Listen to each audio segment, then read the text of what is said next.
আসসালামু আলাইকুম স্টুডেন্টস। তোমাদের আজকে ফিজিক্স ফার্স্ট পেপার এক্সামটা শেষ হয়েছে। তোমাদের নেক্সট 14 তারিখ তোমাদের আজকে physics second paper exam. So সেটার জন্য তোমাদের আসলে চ্যাপ্টার ওয়াইজ হেল্প করার জন্য কিভাবে পড়লে জ্ঞানমূলক বলো অনুধাবনমূলক অথবা গ ঘ এবং এমসিকিউ জন্য কিভাবে বলে তোমরা আরো ভালো করতে পারবা সেটা নিয়ে আসলে আমরা আজকে থেকে ভিডিও দিব আলমাইটার পক্ষ থেকে। চল শুরু করি। প্রথমে আর কি জ্ঞানমূলক এবং অনুধাবনমূলক গুলো দেখিয়েছি চ্যাপ্টার ওয়াইজ কি কি আসলে ইম্পর্টেন্ট এবং পড়তে হবে আমাদের। দেখো এখানে স্লাইড অলরেডি আমি অ্যাড করছি তাপগতিবিদ্যা চ্যাপ্টারটার মধ্যে। দেখো জ্ঞানমূলকের মধ্যে আমাদের তাপগতিবিদ্যার প্রথম সূত্র বলো, দ্বিতীয় সূত্র, তারপর হচ্ছে ইঞ্জিনের কর্মদক্ষতা কাকে বলে, প্রত্যেকগামী প্রক্রিয়া কি, এন্ট্রপি কি, মোলার আপেক্ষিক তাপ জিনিসটা কি, পরম শূন্য তাপমাত্রা বা পানির ত্রৈধবিন্দু এবং অথবা ধরো শূন্যতম তাপমাত্রা, এই প্রত্যেকটা কোশ্চেন গুলার সংজ্ঞা এবং অ্যান্সার গুলো ভালো করে শিখে ফেলবা। কারণ কি, এই পুরো চ্যাপ্টারে তাপগতিবিদ্যা চ্যাপ্টারের মধ্যে এই টপিক গুলাই না বেশি ইম্পর্টেন্ট বা এগুলা থেকে কোশ্চেন আগের বছর গুলাতে বেশি করে আসছে। যার জন্য এই জ্ঞানমূলকের জন্য এই চ্যাপ্টার থেকে এই 8-9টা জাস্ট থিওরি বলো সংজ্ঞা বলো এগুলো পড়তে হবে। আচ্ছা, এবার অনুধাবনমূলক কোশ্চেন যেগুলো আসলে আমাদের জন্য জরুরি। অনুধাবনমূলক কোশ্চেন দেখো যে প্রথমে যে কোশ্চেন রাখা হয়েছে যে দেখো ইঞ্জিনের কর্মদক্ষতা এবং রেফ্রিজারেটরের কার্য সম্পাদক গুণাঙ্কের মধ্যে পার্থক্যটা কি। এখন আমরা তো ইঞ্জিনের কর্মদক্ষতা জানি, এটা ইকুয়ালস টু কি, এটা ইকুয়ালস টু হচ্ছে Q1 মাইনাস Q2 বাই হচ্ছে হলো Q1, বা সোজাভাবে লিখি যে Q2 বাই Q1 এটা লেখা যায়। এখন এটা তো আমরা জানি যে Q1 হচ্ছে তোমার উৎসের তাপমাত্রা আর Q2 হচ্ছে হলো তোমার তাপ গ্রাহক, মানে তুমি উৎস থেকে তাপটা গ্রহণ করে তুমি সরবরাহ করছো Q2 তে। ঠিক আছে, তো যার কারণে তোমার যে কৃত কাজ সম্পাদন হইতেছে এটা ইকুয়ালস টু লিখতেছো W বাই Q1। এখানে এটার পরিমাণ কখনই 100% হওয়া পসিবল না। কেননা কারণ হচ্ছে ভাই, আমরা জানি যে একটা ইঞ্জিন জাস্ট কোনো কিছুতে রূপান্তর না হয়ে কাজ সম্পাদিত করতে পারবে না। কোনো তাপ বা কোনো কিছু তাপ বা কোনো শক্তি অন্য একটা শক্তির রূপান্তর না হয়ে তো সে মানে অ্যাকচুয়াল শক্তিটা বা এনার্জিটা তুমি পাবা না। তো দ্যাটস ওয়াই এখানে ইঞ্জিনের কর্মদক্ষতা কি 100% পসিবল না, 100% নিচে থাকে। আর রেফ্রিজারেটরের কাজ সম্পাদকের সূত্র যদি আমরা জানি যে ধরো K equals to Q2 by W, যেখানে আমরা জানি যে W equals to বা এখানে লিখতে পারি যে Q1 equals to Q2 plus W। আচ্ছা, এখানে W টা হচ্ছে বাহ্যিক কাজ, তোমার হচ্ছে বেসিক্যালি রেফ্রিজারেটরের বাইরে থেকে তোমার যে কাজটা করো মানে হলো শীতল বস্তুকে থেকে তাপটা তুমি কি করতেছো উষ্ণতর বস্তুর দিকে শিফট করতেছো বা প্রদান করতেছো। এটা হলো রেফ্রিজারেটরের কাজ, মানে তোমার খাবার বস্তু যে তাপটা সেটা অপসারণ করা এটা বুঝাইতেছে। যার জন্য এই কে এর ভ্যালুটা অলওয়েজ 100% এর বেশি অথবা কম দুইটাই হইতে পারে, বেশি বা কম দুইটাই হইতে পারে। যার জন্য এইটা মধ্যে ইঞ্জিনের কর্মদক্ষতা বলো এবং রেফ্রিজারেটরের কার্য সম্পাদক গুণাঙ্ক বলো এই দুইটার মধ্যে ডিফারেন্সটা তৈরি হয় এইভাবে। আচ্ছা, পরের কোশ্চেন কি বলছে যে তাপের পরিবহন অপ্রত্যাগামী কেন। নর্মাল জিনিস আমরা কি জানি, তাপ অ্যাকচুয়ালি কোত্থেকে যায়, উষ্ণতর বস্তু থেকে শীতলতর বা শীতল বস্তুর দিকে সরবরাহ হয়, তাপটা সরবরাহ হচ্ছে। কখনো কি এরকম হয় শীতল থেকে উষ্ণ দিকে যাইতেছে, যায় কখন, নর্মাল ওয়াইজ যাবে না, শুধুমাত্র বাইরে থেকে কোনো শক্তি প্রয়োগ করলে বা এনার্জি প্রদান করলেই তখন এটা হয় যে শীতল থেকে উষ্ণতর বস্তু দিকে তাপ প্রদান হচ্ছে। যেহেতু এটা অ্যাকচুয়ালি নর্মালি হয় না, শীতলতর থেকে উষ্ণতর বস্তু দিকে তাপ সরবরাহ করতেছে না, যার কারণে আমরা বলতে পারবো যে তাপ একটা অপ্রত্যাগামী প্রক্রিয়া, প্রত্যাগামী না, জাস্ট অপ্রত্যাগামী একটা প্রক্রিয়া। এটা হচ্ছে রিজন। 3 নম্বর কোশ্চেন দেখো, রুদ্ধতাপীয় সংকোচনে সিস্টেমের অভ্যন্তরীণ শক্তি বৃদ্ধি পায় কেন। আচ্ছা, আমরা তো ভাই সূত্র জানি যে del Q equals to del U plus হচ্ছে ডেল ডব্লিউ। আচ্ছা, এখন রুদ্ধতাপীয় সংকোচন আমি জানি ভাই এটা হচ্ছে জিরো, ডেল কিউ জিরো, তার মানে কি ডেল ইউ ইকুয়ালস টু হচ্ছে minus del W minus D W, মানে এটা ইউ হচ্ছে অভ্যন্তরীণ শক্তি আর ডব্লিউ হচ্ছে কাজ। এখন আমি যদি সংকোচন করি, আমার সিস্টেমের সংকোচন করা মানে বুঝো যে এইটার পরিমাণটা নেগেটিভ নেওয়া, নেগেটিভ নিলে কি হবে, মাইনাস মাইনাসে কি হবে প্লাস হয়ে গেল, প্লাস হয়ে গেল, প্লাস ডেল ডব্লিউ মানে কি আমার অভ্যন্তরীণ শক্তিটা কি হচ্ছে পজিটিভ হয়ে যাচ্ছে। এইটাই ব্যাখ্যা করতে বলছে যে দ্রুততাপীয় প্রক্রিয়া বা সংকোচনে সিস্টেমে অভ্যন্তরীণ শক্তি বৃদ্ধি পায় কেন। এই যে তুমি যখন সংকোচন করতেছো তোমার কাজের পরিমাণ বেড়ে যাচ্ছে বা সেটা মাইনাস মাইনাসে প্লাস হয়ে যাচ্ছে, যার কারণে তোমার অভ্যন্তরীণ শক্তিটা তোমার বৃদ্ধি পাইতেছে। ইঞ্জিনের দক্ষতা 100% কেন হতে পারে না, এই কোশ্চেনটা এত কমন, প্রতিটা বোর্ড বিগত বছর বোর্ড কোশ্চেন গুলো খুলে দেখবা বা তুমি তোমার টেস্ট পেপার পরীক্ষা, টেস্ট এক্সাম বলো, তোমাদের প্রি টেস্ট বলো, বা তোমাদের কলেজ এক্সাম বলো, এই কোশ্চেনটা প্রচুর আসে যে কেন আসলে 100% হতে পারে না।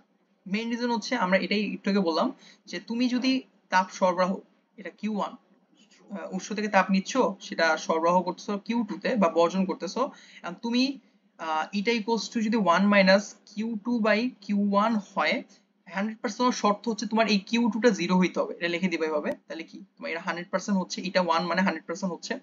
এখন তুমি যদি কোনোটা বর্জনই না করো, তাহলে তোমার ইঞ্জিনের দক্ষতা 100%, মানে ইঞ্জিনটা কাজ করবে কিভাবে? কাজই তো করবে না, সেটা এনার্জি উৎপাদন করবে না যে তোমার কাজ করতে সাহায্য করবে। তার মানে কি এটা কখনোই পসিবল না যে কোনো একটা তাপ সংগ্রহ করলা, সেটা তুমি কোনো কিছু বর্জন করলে না বা রূপান্তরিত হইলো না, সেটা 100% দিয়ে দিল, এটা পসিবল না। এটা হচ্ছে রিজন, এটা বলে দিবা। আচ্ছা, সিপি কেন কি বলছে এটাকে, সিবির থেকে কেন আর কি বড়?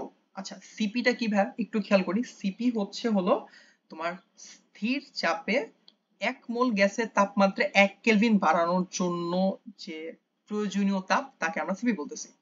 সেম সিবি হলো স্থির আয়তনে 1 মোল গ্যাসের তাপমাত্রা 1 কেলভিন বাড়ানোর জন্য যে প্রয়োজনীয় তাপটাকে, তাকে সিবি বলি। এখন আমরা সিভিতে কি জানি? সিভিতে আমরা জানি যে আয়তন কি থাকে, স্থির থাকে, বা ভলিউম আমি লিখি, ভলিউম হচ্ছে ফিক্সড বা স্থির। তাহলে আমার ডব্লিউ কি, পি ডেল ভি। তার মানে আমার যদি ভলিউম ফিক্স থাকে, আমি যদি তাপ প্রয়োগ করি, আমার প্রেসার এবং টেম্পারেচার বাড়তেছে, ভালো কথা বাড়বে। কিন্তু এটা যেহেতু জিরো বা ফিক্সড, যেহেতু এটাকে বলে কি বলে কনস্ট্যান্ট, এটা জিরো হয়ে গেল, মানে তার মানে ডেল ভি জিরো, তার মানে ডব্লিউ পরিমাণ জিরো, কোনো কাজ সম্পাদন হচ্ছে না। কিন্তু আমার সিপিতে তো কি প্রেসার কনস্ট্যান্ট হইতেছে, বা চাপ যদি কনস্ট্যান্টও হয়, সেটা কোনো ফায়দা করতেছে না, কারণ আমার ডব্লিউটা অবশ্যই থাকবে, কারণ এখানে পি এর ভ্যালু কাজ করে। ঠিক আছে, তার বলতেছে যে আমার যখন তাপটা দিব যে 1 মোল গ্যাসের তাপমাত্রা যখন আমি বাড়াতে যাব, 1 কেলভিন বাড়াতে যাব, স্থির আয়তনের থেকে স্থির চাপে আমার বেশি তাপ প্রয়োজন হবে। এই জন্য আমি লিখতে পারবো CP equals to CV plus x. এই যে এক্সট্রা তাপটা লাগতেছে, এক্স পরিমাণ সে বেশি লাগতেছে, এই জন্য সিপি গ্রেটার দেন সিভি। এই ব্যাখ্যাগুলো দিবা। এই যে তোমার ভলিউম ফিক্স থাকছে বা আয়তন ফিক্স থাকলে তোমার হচ্ছে কাজ পরিমাণ জিরো থাকতেছে, আবার কিন্তু সিপির ক্ষেত্রে সেটা হয় না। তার মানে কি সিপিতে বেশি তাপ প্রয়োজন হয় তোমার, যেটা কিনা সিবির থেকে, এই জন্য আর কি এই তোমার সিপি গ্রেটার সিবি হয়। আচ্ছা, পরের কোশ্চেন কি বলছে, কোন প্রক্রিয়াতে এন্ট্রপি স্থির থাকে? এটা আমাদের প্রত্যেকের মাথায় থাকা উচিত। এন্ট্রপির সূত্র মনে আছে? একটু দেখো তো, ডিএস ইকুয়ালস টু কি, ডিকিউ বাই ডিটি না? আচ্ছা, দ্রুততাপীয় প্রক্রিয়ায় কি হয়? দ্রুততাপীয় প্রক্রিয়া এটা জিরো হয় জানা? তাই দ্রুততাপীয় প্রক্রিয়ায় এন্ট্রপি কি হবে, স্থির থাকে, এই যে ডিএস জিরো। এন্ট্রপি মানে বিশৃঙ্খলা, সেটা বিশৃঙ্খলা হচ্ছে না, ডিএস জিরো, শুধুমাত্র দ্রুততাপীয় প্রক্রিয়া হয়। জগৎ তাপীয় মৃত্যু কি, এরা একটা ব্যাখ্যামূলক কোশ্চেন, এটা এন্ট্রপির সাথে জড়িত। ধরো একটা সময় আমি কি জানি যে উষ্ণতর বস্তু থেকে শীতলতর বস্তু থেকে তাপ সরবরাহ হচ্ছে, এর জন্য এন্ট্রপি পরিবর্তন হচ্ছে, এন্ট্রপি ক্রিয়েট হচ্ছে। এখন এরকম যে বারবার হইতে থাকে এন্ট্রপি, তাহলে কি এন্ট্রপি বাড়তে থাকতেছে, এবং এক সময় গিয়ে কি হবে যে এন্ট্রপি এত বেশি হয়ে যাবে যে কাজ সে করার ক্ষমতা বা শক্তিটা পাবে না সে, তখন তাপমাত্রা সেম হয়ে যাবে, এন্ট্রপি সবগুলার বাইরে যাচ্ছে। তার কারণে কি তখন কি হবে, সিস্টেম লস হয়ে ওই তাপীয় অবস্থাটার লস হয়ে যাবে, যার কারণে এটাকে আমি বলছি জগতে তাপীয় মৃত্যু। That's it. আচ্ছা, চলো পরের চ্যাপ্টারে।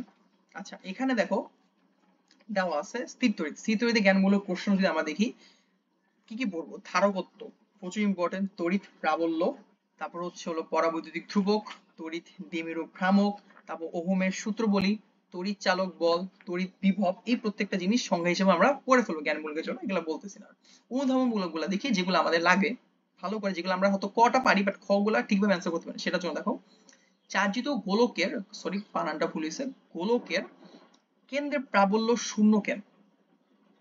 আচ্ছা, এটার অ্যান্সার কি হবে? এটা তো সবাই আমরা জানি যে চার্জিত গোলকের প্রাবল্য কেন শূন্য হয়। নর্মাল কোশ্চেন অ্যান্সার, কারণ কেন্দ্রের মধ্যে কোনো চার্জ অবস্থান করে না, সব চার্জ থাকে পৃষ্ঠের মধ্যে, দ্যাটস ওয়াই তোমার এখানে কেন্দ্রে প্রাবল্যটা শূন্য থাকে। এটা হচ্ছে রিজন। ঠিক আছে। আচ্ছা, কোন বিন্দুতে যদি বলে যে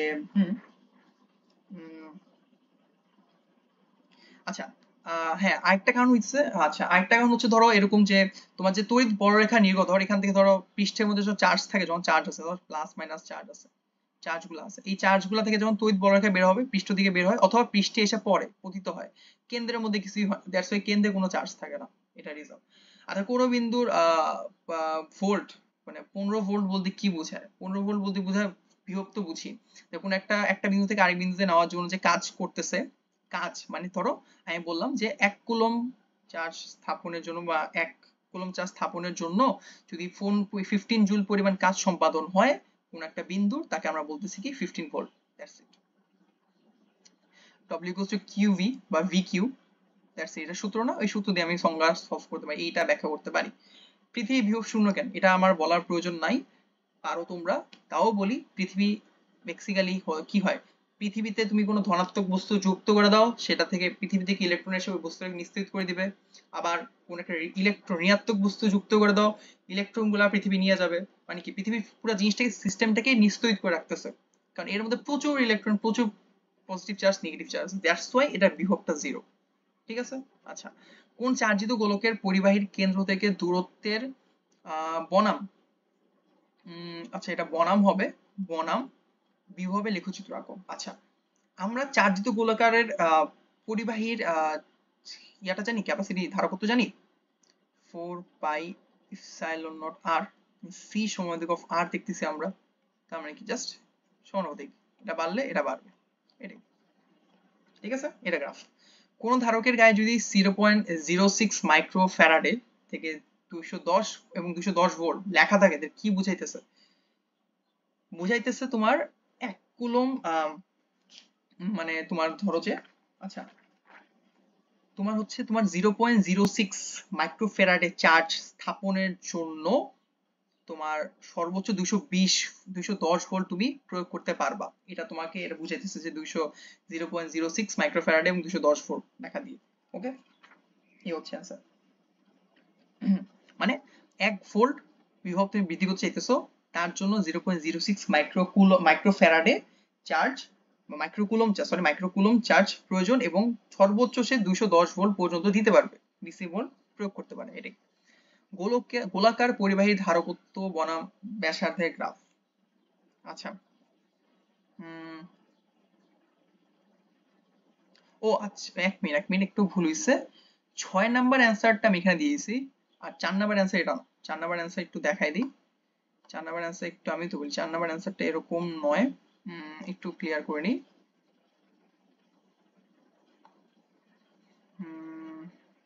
আচ্ছা, চার্জিত গোলক মানে কি? কেন্দ্র থেকে যদি বলি, এটা চার্জিত গোলক, তার কেন্দ্র আছে, বাইরে চার্জ আছে, ভালো কথা। গ্রাফটা এরকম হবে নরমালি, ধরো এটা আর ব্যাসার্ধ হলো, আর মানে কেন্দ্র থেকে যখন একদম পৃষ্ঠ পর্যন্ত আসবে একদম সেম, এরকম একদম লেভেল থাকবে, কোনো চেঞ্জ হবে না। যখনই ধর এখানে একটা আর বিন্দুতে, আর দূরত্বে সে অবস্থান করতেছে, যখন এই পৃষ্ঠ থেকে আরের দিকে যাবে তখন সে একদম ব্যস্তনবাদিক হারে সে থাকবে। এটা হচ্ছে তোমার হলো গ্রাফ। ঠিক আছে, কেন্দ্র থেকে দূরত্ব বনাম হ্যাঁ পরিবাহী, এটা হলো তোমার গ্রাফ। ওকে, তোমার কেন্দ্র থেকে দূরত্ব বনাম বিভবের যে গ্রাফটা, সেটা হচ্ছে এরকম হবে। এটা হচ্ছে আর। ওকে, কারণ আমরা জানি ভি ইকুয়ালস টু কি, C Q by R square, তাই না? সো ভি সমানুপাতিক of 1 by R square, that's it. Okay, আচ্ছা পরের চ্যাপ্টারে চলে যাই আমরা। চলতড়িৎ বা এখানে কি সার্কিট থেকে কি কোশ্চেন আসে দেখো, জ্ঞানমূলক কোশ্চেনগুলো দেওয়াই আছে অলরেডি, বলার কিছু নাই। আপেক্ষিক রোধ, তারণ বেগ, নষ্ট ভোল্ট, উষ্ণতা সহগ বা তাপমাত্রা গুণাঙ্ক, এগুলো একটু ভালো করে পড়ে নিবা। শান্ট কি বা গাউসের সূত্রগুলা বা দ্বৈত দ্বিমেরু ভ্রামক কেমনে কাজ করে, মিটার ব্রিজটা কি, সেগুলো একটু পড়ে নেবো জ্ঞানমূলক হিসেবে। আচ্ছা, অনুধাবনমূলক কোশ্চেন যদি দেখি, রোধের উপর তাপমাত্রার প্রভাব। আচ্ছা, রোধের উপর তাপমাত্রার প্রভাব তো অবশ্যই আছে, এটা একদম ইজি কোশ্চেন, এটা আমি বলতেছি না, এটা পারা উচিত তোমাদের। দেখো পরে কোশ্চেন বলছে টাংস্টেনের গুণাঙ্ক কেন আসলে যদি বলে যে 42.5 ইন্টু 10 ইনভার্স 4 বলতে কি বোঝায় বলতো? আচ্ছা, এটা বলতে বুঝাইতেছে হলো যে 0 ডিগ্রি সেলসিয়াস তাপমাত্রায় 1 মিটার, 0 ডিগ্রি সেলসিয়াস তাপমাত্রায় 1 মিটার স্কয়ার এরিয়া বিশিষ্ট, প্রচ্ছদের ক্ষেত্রফল বিশিষ্ট 1 মিটার দৈর্ঘ্যের একটা টাংস্টেন তার, দৈর্ঘ্যের টাংস্টেন তার প্রতি ডিগ্রি সেলসিয়াসের জন্য, প্রতি ডিগ্রি সেলসিয়াস 1 ডিগ্রি সেলসিয়াসের জন্য সে এত রোধ কি করে, এত রোধ করে বৃদ্ধি পায়। 42.5 10 ইনভার্স 4 রোধ বৃদ্ধি পায়। ওকে, এটা হচ্ছে অ্যান্সার, শর্ট কোশ্চেন।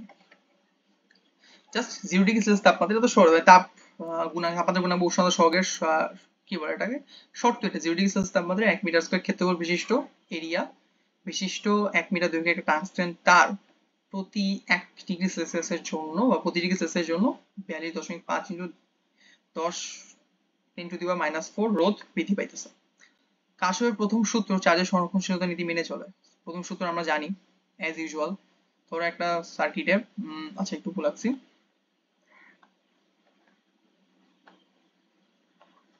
ধরো একটা সার্কিটে কারেন্ট আসতেছে আসতেছে আর এখানে সার্কিটে কারেন্ট বের হয়ে যাচ্ছে। ধরো এটা I1, এটা I2, এটা I0। তাহলে আমি দেখতেছি কি I0 equals to I1 plus I2, তাই না? তাহলে এর কি সংরক্ষণশীলতা মেনে চলতেছে, যতটুকু প্রবেশ করতেছে ঠিক ততটুকু করে বের হয়ে যাচ্ছে। এটা হচ্ছে কার্শফের প্রথম সূত্রের সংরক্ষণশীলতা নীতি। শান্ট কিভাবে গ্যালভোমিটার কাজ করে আমরা জানি। গ্যালভোমিটার শান্টের কাজ কি? শান্টের কাজ হচ্ছে ভাই, এটার মধ্যে একটা অল্প রোধ থাকে, অল্প রোধ থাকবে এবং গ্যালভোমিটারের সাথে সে সমান্তরালি আমি সেট করে দিব এটাকে, জি এর সাথে এটাকে সমান্তরালি সেট করে দিব, যাতে করে অল্প রোধ থাকলে বেশি কারেন্ট এদিক দিয়ে পাস করে যায়, যাতে করে গ্যালভোমিটারটা রক্ষা পায়। এভাবে শান্ট কি করছে, গ্যালভোমিটারকে রক্ষা করতেছে। আচ্ছা, এটা হলো কাহিনী। নষ্ট ভোল্ট এটাও বলতেছি না, একদম ইজি জিনিস, দেখে নিবা নিজেরা। কোন সমবিভব তলে চার্জ স্থানান্তরের জন্য কাজ শূন্য কেন? আচ্ছা, সমবিভব তলে চার্জ ভি এর সূত্র কি জানি, আচ্ছা ডব্লিউ সূত্র কি জানি, কাজ শূন্য কেন? কিউ ডেল ভি, ধরো ভি এ মাইনাস ভিভি, মানে এই বিন্দু থেকে বিন্দুতে কাজ হচ্ছে। এখন কোনোভাবে যদি ভি এ সমবিভব মানে কি, ভি আর ভিভি সমান, মানে এটা ভ্যালু জিরো, দ্যাটস ওয়াই কাজ পরিমাণ জিরো। এসে ব্যাখ্যা। পৃথিবী বিভব শূন্য কেন ধরা হয়, এটা পারবা, অলরেডি বলা হয়েছে আগে চ্যাপ্টারের জন্য।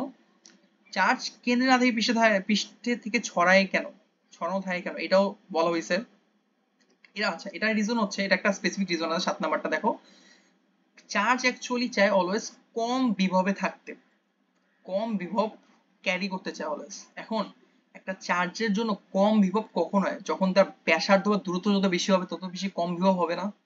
সে যত দূরে থাকবে, কেন্দ্র থেকে যত দূরে থাকবে তার বিভব তত কম হবে, মানে দূরত্ব তত বাড়তেছে বিভব তত কমতেছে। দ্যাটস ওয়াই একটা গোলকের জন্য তার পৃষ্ঠই তার কেন্দ্র থেকে সবচেয়ে বেশি দূরত্বে আছে। সো দ্যাটস ওয়াই এখানে কি হয়, চার্জে না থেকে তারা কেন্দ্রে থাকে। ওকে, কেন্দ্রে না থেকে চার্জ পৃষ্ঠে থাকে। আচ্ছা, পরিবাহী তার চিকন থেকে মোটা হওয়ার উপযোগী কি?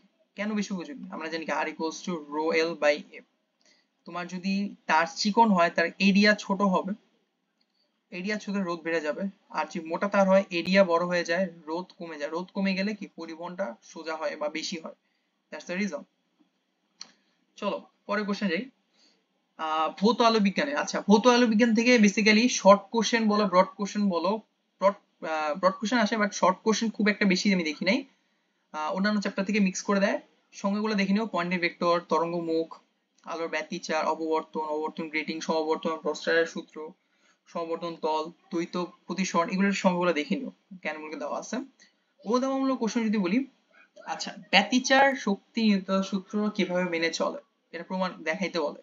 এখন আমরা কি জানি, আমাদের শক্তির তীব্রতা তার বিস্তারের সমানুপাতিক। এখন ব্যতিচারে কি হইতেছে, ধরো তোমার যদি কোন একটা উৎসের ব্যতিচার যদি হয়, তাহলে এটা আমি কি বলতে পারি, একটা কনস্ট্যান্ট ভ্যালু নিয়ে আসে আর কি, কে এ স্কয়ার আসে। এখন দুইটা উৎস থেকে যখন ব্যতিচার হচ্ছে, ব্যতিচার যদি না হয়, ধর ব্যতিচার হইতেছে বা ব্যতিচার না হইলে, ব্যতিচার হইতেছে না, দুইটা উৎস থেকে ব্যতিচার হইতেছে না, নরমালি তার তাহলে তীব্রতা কি হবে, যেহেতু দুইটা থেকে আসছে 2k স্কয়ার হবে। আচ্ছা, আর ব্যতিচারে কি হয়, গঠনমূলক ব্যতিচারে কি হয়, গঠনমূলক ব্যতিচার আমরা জানি নরমালি হচ্ছে হলো কে স্কয়ার, আর ধ্বংসাত্মকের জন্য 0, তাই না? সো যার কারণে কি হইতেছে, তোমার ইনিশিয়াল ভ্যালুতে গিয়ে দুইটা সামেশনও করো, দেখবে যে এটা ভ্যালুটা এরকম 0 বা ডিমিনিশ হয়ে যাচ্ছে না, 0 হয়ে যাচ্ছে না। দুইটা যদি সামেশনও করো, কে স্কয়ার একটা কনস্ট্যান্ট ভ্যালু থাকতেছে। দ্যাটস ওয়াই আমি বলতে পারতেছি যে হ্যাঁ, ব্যতিচার শক্তির নিত্যতার সূত্র মেনে চলে। এটা হচ্ছে ব্যাখ্যা। আচ্ছা, ব্যতিচার এবং অবর্তনের পার্থক্য কি, এটা বই থেকে বই নিবা, বইয়ে আরো সুন্দর করে খুব ভালো করে দেওয়া আছে বইয়ের মধ্যে, পারবা বইয়ের মধ্যে। ফ্রেনেল এবং ফ্রনহফারের মধ্যে পার্থক্য, ফ্রেনেলটা একটু ছোট করে বলি, সসীম দূরত্ব অবস্থান করে, যে ধরো কেন্দ্র এবং পর্দা থেকে উৎস, মানে উৎস কেন্দ্র পর্দা থেকে সসীম দূরত্বে, আর ফ্রনহফার হলো অসীম দূরত্বে থাকে।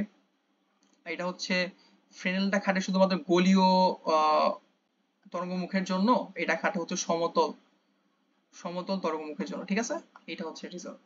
এটা মূলত আলোক বিজ্ঞানের ব্যাখ্যা। চলো আমরা চলে যাই পরের চ্যাপ্টারে, আধুনিক পদার্থবিজ্ঞান।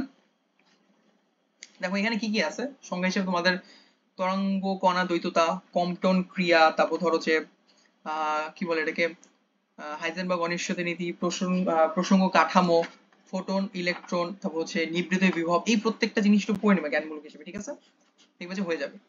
আচ্ছা অনুধাবনে দেখো কি কি আছে। আপেক্ষিক, প্রথম কোশ্চেন দেখো, আপেক্ষিকতা, আপেক্ষিক তত্ত্ব অনুসারে সমবেগী গতিশীল কাঠামোতে ঘড়ি কেন ধীরে চলে? আচ্ছা এখন আপেক্ষিক কাঠামোতে সময়ের সূত্রটা কি? T equals to T naught root over 1 minus V square by C square, এটা আমরা জানি। ঠিক আছে, এখন সমবেগে গতিশীল কাঠামো বলতে বলছে কি এটার ভ্যালুটা, সমবেগে যে গতিশীল কাঠামো এটার ভ্যালু অলওয়েজ লেস দেন 1 হবে। যদি সমবেগে গতিশীল কাঠামো বলে লেস দেন 1 হবে নরমাল ক্ষেত্রে, তার মানে কি T equals to T naught by 0.9 ধরলাম, তাহলে কি অলওয়েজ কি টি নটটা ছোট আসতেছে না? তাই এই জন্য বলতেছে যে ঘড়ি অ্যাকচুয়ালি নরমালি ঘড়ি ধীরে চলে। ছোট মানে কি ঘড়ি ধীরে চলতে, সময় কম দিচ্ছে ঘড়ি ধীরে চলতেছে। এটা হচ্ছে রিজন। আভিগত অনুসারে সমবেগ গতিশীল কাঠামো ঘড়ি ধীরে কেন চলে এটা। এল দৈর্ঘ্যে 2 নম্বর কোশ্চেন দেখো, এল দৈর্ঘ্যের কোনো বস্তুকে আলোর বেগে মহাশূন্যে পাঠালে কি হবে? এটা তোমরা আমার থেকে আরো ভালো জানো। L equals to L naught root over 1 minus V square by C square না? আলো বেগে পাঠাবে কি ভিসি, মানে ভি ইকুয়ালস টু সি হয়ে যাবে। তাহলে এখানে কি হচ্ছে 1 মাইনাস 1 মানে 0, 0 0 মানে কি একদম হবে না। ঠিক আছে, এল দৈর্ঘ্যের পাঠালে কোনো একটা বস্তুকে পাঠালে জাস্ট 0 হয়ে যাচ্ছে জিনিসটা। হুম, আচ্ছা কোনো বস্তু কি কোনো বস্তু কি আলোর সমান বেগে যেতে পারবে? সেম অ্যান্সার, পারবে না, সম্ভব না। আলোর সমবেগে যাওয়ার জন্য তোমার কাহিনী কি হয়? এম ইকুয়ালস ধরো বস্তু, ধরো শক্তির কি হতে পারে? M equals to M naught by root over 1 minus V square by C square. যদি সেম বেগে যায় এটা হয়ে যায় কি ইনফিনিটি হয়ে যায় না? M M minus M naught কি হয়ে যাচ্ছে ইনফিনিটি। ইনফিনিটি ধরো সাপোজ ইনফিনিটি বা অসীম ধরো M M equals to infinity হয়ে যাচ্ছে। তার মানে কি ই শক্তি ই আসতেছে কি ই ইকুয়ালস টু এমসি স্কয়ার যদি বলি তাহলে ইনফিনিটি আসতেছে, শক্তি অসীম হয়ে যাচ্ছে, যেটা পসিবল না। যেটা পসিবল না তাই কোন একটা বস্তু আলো বেগে যাইতে পারে না। শোষণ তরঙ্গ দৈর্ঘ্যের ক্ষেত্রে বেশি তরঙ্গ দৈর্ঘ্যে আলো ধাতব পৃষ্ঠে আপতিত হলে ইলেকট্রন নির্গত হয় না কেন? এটা খুবই ইম্পর্টেন্ট একটা কোশ্চেন, খুবই ইম্পর্টেন্ট একটা কোশ্চেন। ব্যাখ্যাটা আমি দিচ্ছি সুন্দর করে দেখো। সূচন তরঙ্গ দৈর্ঘ্য বলতে কি বোঝায় বা সূচন কম্পাঙ্ক বলতে কি বোঝায়? সূচন কম্পাঙ্ক হচ্ছে একটা ধাতব পাত আছে তোমার কাছে, ধাতব পাত থেকে তুমি একটা ইলেকট্রন বের করবা, ইলেকট্রন বের করার জন্য যে তোমার যে কম্পাঙ্ক দরকার তাকে সূচন কম্পাঙ্ক বলা হয়, সূচন কম্পাঙ্ক বলে। এখন এর চেয়ে কম কম্পাঙ্ক হলে কি হবে? এর চেয়ে কম কম্পাঙ্ক হলে ইলেকট্রন কি বের হবে? না, ইলেকট্রন বের হবে না। এখন কম্পাঙ্ক যত কম হবে তোমার ল্যামডা তত বেশি হবে। সরি একটু ভুল হয়েছে এখানে, ব্যস্ত হবে না। কম্পাঙ্ক যত কম হবে ল্যামডা তত বেশি হবে। কারণ হচ্ছে আমরা জানি যে হ্যাঁ আচ্ছা হ্যাঁ ল্যামডা বেশি হলে কম্পাঙ্ক কমে যায় বা কম্পাঙ্ক কমলে ল্যামডা বেশি যায়। তার মানে কি বলছে সূচন তরঙ্গ দৈর্ঘ্যের থেকে যে বেশি তরঙ্গ দৈর্ঘ্য দাও তাহলে কম্পাঙ্ক আরো কমে যাবে। আরো কমে গেলে কি হবে? ইলেকট্রন সে বেরই করতে পারবে না, তাই ইলেকট্রন বের হবে না সূচন তরঙ্গ দৈর্ঘ্যের ক্ষেত্রে। এই হচ্ছে তোমার এই চ্যাপ্টারের শর্ট কোশ্চেন। চলো পরেরটা যাই। পরমাণু মডেল এবং নিউক্লিয়ার পদার্থবিজ্ঞান। এটা দেখো এই চ্যাপ্টারে কি আছে সংজ্ঞাগুলো দেখে নিবা। ক্ষয় ধ্রুবক, ভর ত্রুটি, অর্ধায়ু, ফিশন বা ফিউশন কি, এগুলা বিক্রিয়া সহ রিঅ্যাকশন গুলা সহ দেখবা, রিঅ্যাকশন পরীক্ষা দিয়ে দেয়। নিউক্লিয়ান কি? নিউক্লিয়ান হচ্ছে ভর সংখ্যাটা, প্রোটন প্লাস নিউট্রন মিলে যেটা হয় তাকে নিউক্লিয়ার সংখ্যা বলা হয়। গড় আয়ু, টাউ বলা এটাকে, tau equals to T half পাই হচ্ছে লন 2, এটা বোঝায়। প্রথম কোশ্চেনটা বলছে কি এক্স অক্ষ বরাবর গতিশীল ইলেকট্রন ওয়াই অক্ষ বরাবর অবস্থান অনিশ্চয়তা কিরূপ হবে? এক্স অক্ষ বরাবর ধরো আমরা হাইজেনবার্গ অনিশ্চয়তা যদি পড়ছি মনে আছে, del x into del p is then equal h by 2, ঠিক আছে h by 2 পাই মেবি, হ্যাঁ h by 2 পাই। x অক্ষ বরাবর গতিশীল একটা ইলেকট্রন যদি আমি অবস্থান, ধরো আমি এটা অবস্থান জানি, তাহলে কি ভরবেগ কি অনিশ্চয়তা 0 হয়ে যাওয়ার কথা না? তাহলে 0 হয়ে যাবে। তাহলে 0 যদি বসাই তাহলে কি হবে দেখো h by 2 pi into 1 by del p, এটা যদি 0 হয় তাহলে কি ইনফিনিটি হয়ে যাচ্ছে, del x এর ভ্যালুটা ইনফিনিটি, নিয়ার বাই ইনফিনিটি অসীম হয়ে যাচ্ছে, এই যে অসীম হয়ে যাবে। এক্স অক্ষ বরাবর গতিশীল ইলেকট্রনের ওয়াই অক্ষ বরাবর অবস্থানের অনিশ্চয়তা কি হবে? ইনফিনিটি। কেন? কারণ আমি যদি একবার গতিশীলতা বের করবো, অবস্থানে বের করে ফেলি, তার ভরবেগটা আসলে বের করতে পারবো না, জিরো। তো ওইভাবে জিরো ধরে করছে। ফিশনে ফিউশনের পার্থক্য কি? এটা বই থেকে সুন্দরভাবে বিক্রিয়া সহ ভালো করে পড়ে ফেলবা, ডিটেলসে বলার কিছু নেই, বইয়ে সুন্দর করে দেওয়া আছে। পরে কোশ্চেন, গড় আয়ু এবং হচ্ছে অর্ধের মধ্যে সম্পর্ক। আচ্ছা, এই যে অলরেডি আমি সূত্র লিখছি, tau equal to T half loan 2, তাহলে গ্রাফটা কেমন হবে? দেখে বলছে সমানুপাতিক, জাস্ট এইটাই, সমানুপাতিক, সমানুপাতিক। এই যে আরেকটি ইম্পর্টেন্ট কোশ্চেন, বিটা ক্ষয়ে ইলেকট্রন কেন নির্গত হয়? আচ্ছা, আমরা তো জানি নিউক্লিয়াসের মধ্যে শুধু প্রোটন এবং নিউট্রন থাকে, তাই না? এখন একটা নিউট্রন যখন ভাঙবে, বুঝছো, একটা নিউট্রন যখন ভাঙে তখন সে একটা ইলেকট্রন নির্গত করতেছে, সরি, একটা ইলেকট্রন নির্গত করে এবং হচ্ছে একটা প্রোটন নির্গত করে, ওকে? ইলেকট্রন নির্গত করে, একটা প্রোটন নির্গত করে, প্রোটন হচ্ছে 1 1।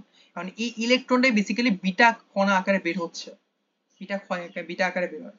সো ইলেকট্রন যখন বের হয়ে যায় না একটা পরমাণু থেকে, তখন তার কিন্তু ভর বেড়ে যায়, ভর সংখ্যা বেড়ে যায়, একক ভর বেড়ে যায়। তো এটা মনে রাখবো, বিটা ক্ষয় কিভাবে নির্গত হয় এটা বলে দিলাম। আচ্ছা, আহ পরমাণুতে ইলেকট্রনের মোট শক্তি সর্বদা ঋণাত্মক কেন? আচ্ছা, এইটা ব্যাখ্যা করার জন্য একটু ইরেজ করা লাগবে আমার জায়গাটা, এটা বুঝছি আমরা, দেখে নিবা। আচ্ছা, আমরা কি জানি একটা ইলেকট্রন নিউক্লিয়াসকে কেন্দ্র করে ঘুরতেছে কেন্দ্রমুখী বল দ্বারা, কেন্দ্রমুখী বলের সূত্র কি? mv²r। এবং ওই ইলেকট্রনটাকে অসীম দূরত্বে নিয়ে যদি কাজ করতে চাই, ধরো আমরা কি টোটাল শক্তি মানে কি? টোটাল শক্তি ই ইকুয়ালস ই কে প্লাস ইপি। আচ্ছা, এখন ইলেকট্রনটাকে যদি আমি অনেক দূরে অসীম দূরত্বে নিয়ে যেতে চাই, কাজ করতে চাই, তাহলে তাহলে কি তার বিভবের কি হবে? বিভব পার্থক্য হবে এফ ডিআর, এটা হবে। সো এফ হচ্ছে হলো, আমি নরমালি কুলম্বের সূত্রে কি, ই স্কয়ার বাই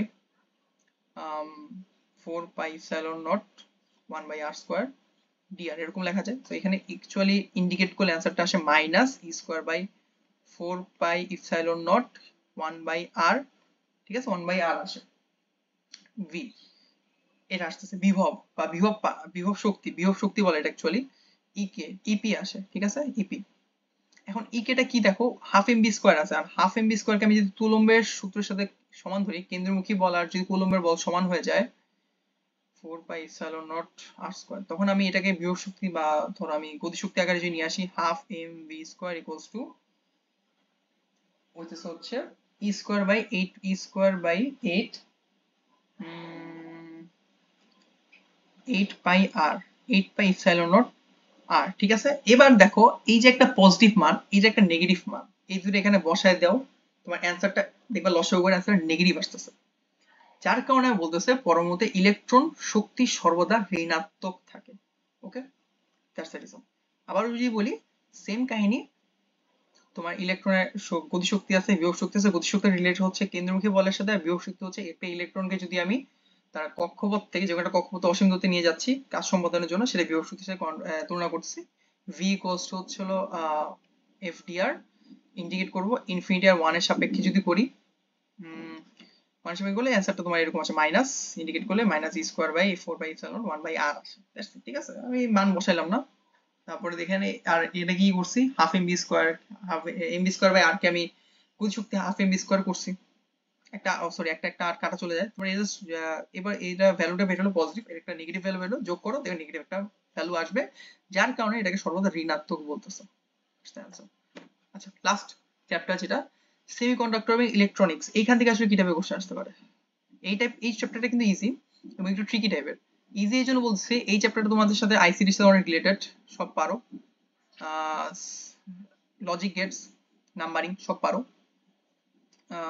তার মানে ওই সেটটা প্যারা হবে না, প্যারা হবে কি, ওই transistor, N type, P type, যেটা কিনা আমরা সিকিউতে খুব ভালো করে ডিটেলসে বলবো যখন আমরা ম্যাথগুলো সলভ বা ওই সার্কিটগুলো আঁকবো বা সলভ করবো। এখানে যে শর্ট কোশ্চেন গুলো যদি দেখি, পি টাইপ কি, এন টাইপ কি, অর্ধপরিবাহী, ট্রানজিস্টরটা কি, রেকটিফায়ার কাকে বলে, সম্মুখ ঝোঁক, ডোপিং, নি ভোল্টেজ, শক্তি ব্যান্ড, এগুলো কি, এগুলো ভালো করে পড়ে ফেলবা।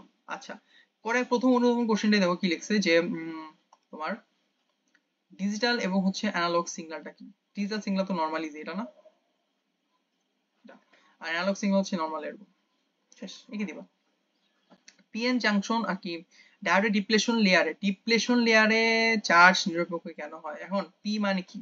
পি মানে এখানে হোল আছে, আর এন মানে কি? এনে ইলেকট্রন আছে। এখন ডিপ্লেশন লেয়ারে গিয়ে কি হয় দেখো, হোল এবং অনেকগুলা হোল অনেকগুলা ইলেকট্রন, মানে ইলেকট্রন ইলেকট্রন ইলেকট্রন সব একসাথে এসে পড়ে, জমা হয়, যার কারণে এই যে ডিপ্লেশন লেয়ার, ডায়োডের ডিপ্লেশন লেয়ারটা অনেক পরিমাণ চার্জের জন্য, পজিটিভ নেগেটিভ চার্জের জন্য চার্জ নিরপেক্ষ হয়ে যায়, চার্জ নিরপেক্ষ হয়। দ্যাটস দ্য রিজন পিএন জাংশনে ডায়োডের চার্জ নিরপেক্ষ হওয়ার রিজনটা এটা। আচ্ছা, একটা হচ্ছে যে এনপি জাংশন, ডায়োডের সম্মুখী ঝোঁক তড়িৎ প্রবাহ ওহমের সাথে মেনে চলে না। এখন তড়িৎ প্রবাহের সূত্র কি? I equals to V by R না? গ্রাফটা কেমন হচ্ছে? এরকম হবে, আই যদি এদিকে যায়, ভি যদি এদিকে যায়, কিন্তু এনপি জাংশনের জন্য ডায়োডের যে গ্রাফটা না, সেটা হবে এরকম বক্রাকারে বেড়ে যাচ্ছে, যার কারণে বলতেছে যে হ্যাঁ এটা ডায়োডের ব্যস্তানুপাতিক বা সমানুপাতিক হইলেও সেটা ওইরকম না, যার কারণে ওহমের সূত্র সে মেনে চলতেছে না, এরকম স্ট্রেট লাইন হচ্ছে না, বক্রাকার হচ্ছে, গ্রাফটা বাঁকা হচ্ছে। দ্যাটস দ্য রিজন ওহমের সূত্র মেনে চলে না। ন্যান্ড গেট নট গেট কেন সার্বজনীন গেট বলো? এটা পরীক্ষা আসছে, বোর্ডের দিকে আসে, সেটা পড়ে ফেলবা, একদম ইজি, জানো অলরেডি, পড়ার কিছু নেই। অপরিবাহী অর্ধপরিবাহী নিম্ন তাপমাত্রায় অন্তরকেনে কাজ করে কেন? সেম, এটা এটা পারা উচিত, এটা একদম সিলি জিনিস, দেখে নিও, জানো তোমরা আই থিঙ্ক, এটা বলতেছি না। তো এই হচ্ছে মোটামুটি আমাদের চ্যাপ্টার ওয়াইজ শর্ট কোশ্চেন গুলো কি আসতে পারে, বিগত বছরের কোশ্চেন গুলো কি আসছে, সেই হিসাবে এবার কি আসতে পারে সেটা একটা ধারণা দিছি। এমন না যে 100% এখানে আসার চান্স আছে, তোমরা এগুলা খুব ভালো করে পড়ো, ক এবং খ ভালো করে ডিটেলসে পড়ো, যা বলছি সেটা পড়ে, এবং আরো যদি এক্সট্রা মনে হয় দরকার অবশ্যই বোর্ড কোশ্চেন গুলো দেখতে পারো, কোথায় কি আসছে, বা কলেজের টেস্ট এক্সাম গুলাতে কি কি কোশ্চেন আসছে সেগুলো দেখতে পারো। দেখলে যে খুব ভালো একটা আইডিয়া তুমি ধারণা করে ফেলতে পারো ক খ এর জন্য। কারণ আমরা জানি আমাদের ক খ তে মিনিমাম, আমাদের ক খ তে কত মার্ক যায় জানো? 15 মার্কস থাকে 50 এর মধ্যে, 15, এই 15 এ যদি এক মার্কও তুমি না ছাড়ো, তুমি 35 মার্কস ম্যাথ এমনি পারবা, এটা দেখ যেমনি হোক তুমি 35 মার্কস ম্যাথস তুমি পারবা, যদি তুমি মোটামুটি একটা ভালো একটা কি বলে ধারণা নিয়ে থাকো। কিন্তু যদি তুমি 50 মার্কস মধ্যে ভুল করবে, এটা কিন্তু সবাই পারে না, এটাই ভুল করে ফেলে, কারণ ম্যাথ তো সবাই মোটামুটি পারে, এটা পারে না। তো এটাকে খেয়াল করো, এই যে এইগুলো পড়লে মোটামুটি একটা 50 মার্কস এর মধ্যে খুব ভালো একটা সাজেশন হয়ে যাওয়ার কথা। আর এক্সট্রা তো অবশ্যই বই আছে, গাইড আছে, এগুলো একটু চেষ্টা করো, একটু আরেকটু পড়ে দেখবা যে ইজিলি এইগুলাই ভালো করে পড়লে দেখবা যে হ্যাঁ ওই 50 মার্কস তুমি পেয়ে যাচ্ছ, পারতেছো। নেক্সট ভিডিওতে আমরা ইজিলি তোমাদের এমসিকিউ প্লাস সিকিউ নিয়ে আলোচনা করব, কিভাবে কিভাবে অ্যান্সার করবা, কি টাইপের কোশ্চেন আসতে পারে পরীক্ষার মধ্যে, সেগুলো আলোচনা করবো।